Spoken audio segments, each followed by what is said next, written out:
মেয়েকে বাঁচাতে সরকার ও সবার সহায়তা চান কায়সার হামিদ। সামাজিক মাধ্যমের পরিচিত মুখ ও তরুণ অভিনেত্রী কারিনা কায়সারের শারীরিক অবস্থা এখনো আশঙ্কাজনক। লিভার জটিলতায় আক্রান্ত হয়ে বর্তমানে তিনি রাজধানীর একটি হাসপাতালে লাইফ সাপোর্টে রয়েছেন। তাই উন্নত চিকিৎসার জন্য তাকে জরুরি ভিত্তিতে বিদেশে নেওয়ার প্রয়োজন পড়ছে। তবে বিশাল অঙ্কের এই চিকিৎসা ব্যয় মেটাতে হিমশিম খাচ্ছেন তার বাবা জাতীয় দলের সাবেক ফুটবলার কায়সার হামিদ।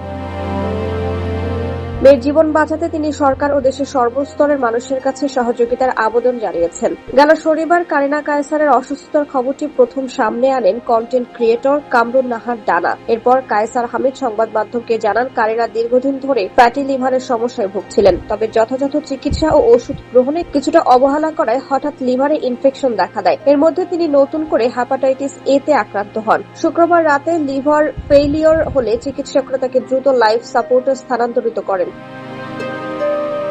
চিকিৎসা ব্যয়ের সংকটের কথা তুলে ধরে সাবেক এই ফুটবলার সংবাদ মাধ্যমকে বলেন, আমরা তাকে দ্রুত চিকিৎসার জন্য ভারত বা সিঙ্গাপুরে নেয়ার চেষ্টা করছি, কিন্তু এতে প্রচুর অর্থের প্রয়োজন। এর আগে আমার এক ভাই ব্রেন ক্যান্সারে আক্রান্ত হয়ে মারা গেছেন। তার 2 বছরের দীর্ঘ চিকিৎসায় পরিবারের অনেক টাকা খরচ হয়ে গেছে। এই মুহূর্তে এত বড় অঙ্কের টাকা জোগাড় করা আমাদের পক্ষে প্রায় অসম্ভব হয়ে দাঁড়িয়েছে। তিনি আরো জানান, মেয়ের চিকিৎসার টাকা জোগাড় করতে তিনি নিজের জমি বিক্রির চেষ্টা করছেন। তবে সেই প্রক্রিয়ায় কিছুটা সময় লাগবে। হাতে একদম সময় নেই জানিয়ে কায়সার হামিদ বলেন, জানি না সরকারি কোনো সহায়তা পাবো কিনা। এই মুহূর্তে আমার মেয়েকে সুস্থ করে তোলাটাই আমাদের কাছে সবচেয়ে বড় চ্যালেঞ্জ। তাই সবার সহায়তা এখন খুব দরকার।